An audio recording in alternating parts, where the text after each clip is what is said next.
Hello, Jessica Frost-Ballas here with the newest Crafty Quintet video for Simon Says Stamp. These days, I'm head over heels for alcohol inks, so today I'm sharing 5 different ways to use alcohol inks to create cards. Often people ask me what I do with my alcohol ink backgrounds, and now you'll see. Today I'm focusing more on the actual alcohol ink portion more than the finished card, but I'll list all the supplies used, and if you have any questions, please feel free to leave a comment and I'll get back to you. So let's get started. First, I'm sharing a more unconventional but fun way of using alcohol inks, painting. I stamped the center cut flower background stamp from Simon Says Stamp onto heavyweight Yupo paper with VersaFine and heat emboss it with clear embossing powder.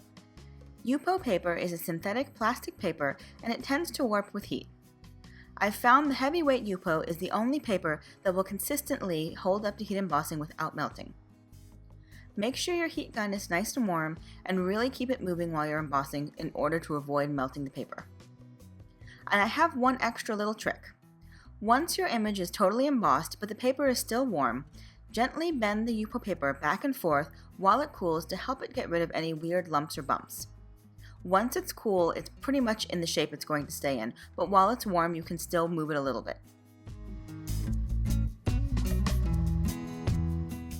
I have a cheap plastic palette that I use for my alcohol ink work. I squirt a little Copic blending solution in the middle of the palette and then add a few drops of Honeycomb, Wild Plum, Purple Twilight, and Flamingo alcohol ink from Ranger.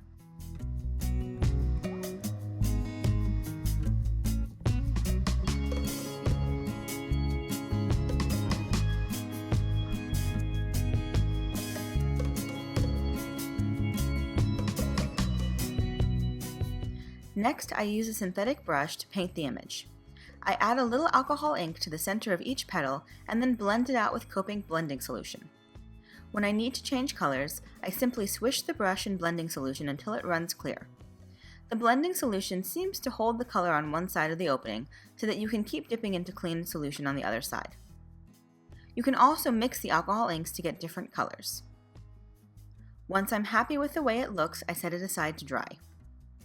Later, I trim the panel down and adhere it to a black panel. I finish it with a sentiment from CZ Design and Simon Says Stamp's Love You Like Stamp and Die Set.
My second card shows a great way to use a panel you might not be thrilled with.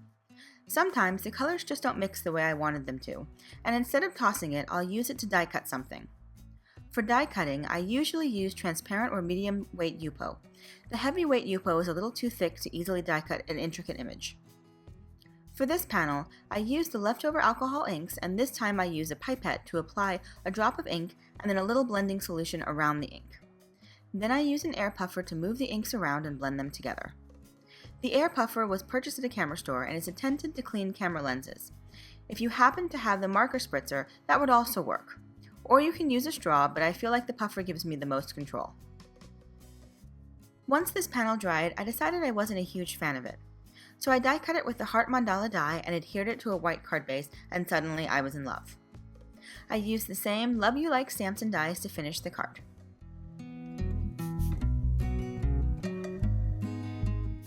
My third card uses a similar alcohol ink application with the same colors. Pretty much any die that you'd imagine on a watercolor background can work just as nicely with an alcohol ink background. And a tip, I've had people ask how to achieve softer edges on alcohol ink pieces, and my tip is to add a little blending solution over any sharp edge and use the puffer to blend it out. You can also use blending solution to erase any mistakes or spots that you don't like on your panel. I just add a little blending solution to a piece of paper towel and rub it on the panel until the ink comes out.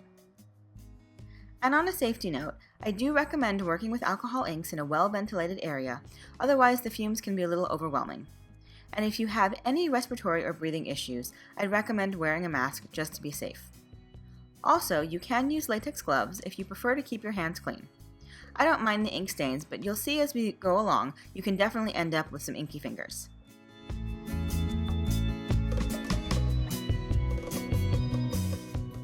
This time, I simply finished the card with the Dahlia stem die cut from black cardstock and a sentiment from the Big Thanks stamp and die set. Unfortunately, I didn't realize that my fourth panel wasn't recording, but you can see that it's similar to the first, though this time I used Copic refills in RV09, RV19, and RV69. I filled more of the panel as I knew I wanted to use it with a large background stamp and alcohol lift ink. Once it was dry, I placed it in my MISTI and inked the Emma background stamp with alcohol lift ink. Then I blotted off the excess ink with a paper towel until there were no shiny spots left.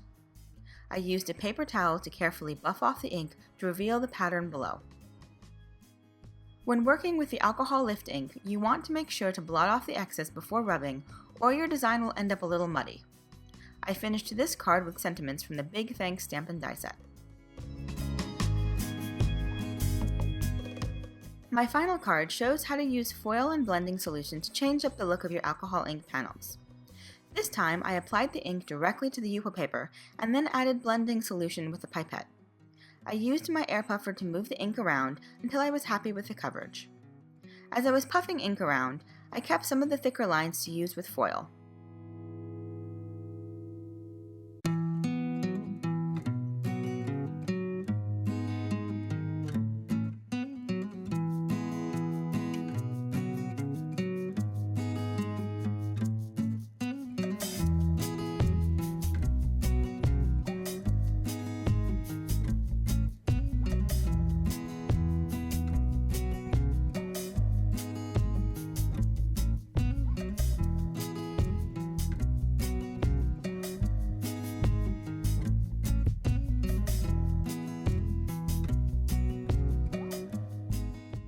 Once the panel was dry, except for a few sticky lines, I pressed a piece of purple foil over the panel.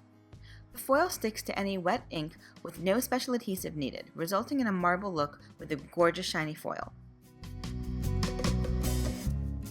Then I softened the edges of my panel by splattering blending solution and diluted alcohol ink across both edges. The more you load with the paintbrush, the bigger the splatters. I varied that to create more interest. This would also be a fabulous way to create an underwater scene. I finished this card with a big high die from the stamp market and a sentiment from Messages for Every Day. And that's it. I hope these cards help you look at alcohol inks in a new way. Thanks for joining me today, and I look forward to sharing a Crafty Quintet with you next month. Have a fabulous day, and until next time, happy crafting. Bye!